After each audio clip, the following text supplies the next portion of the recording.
तारकं सदा विमुक्तिसाधकं कलाधरावतंसकं विलासि लोकरक्षकम् अनायकैकनायकं विनाशिते भदैत्यकं नताशुभाशुनाशकं नमामि तं विनायकम्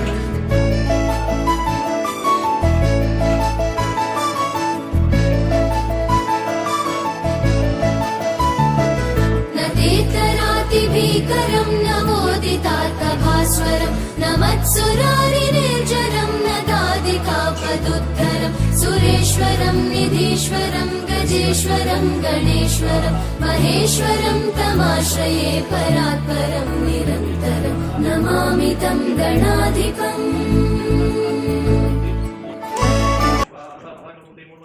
नमस्कार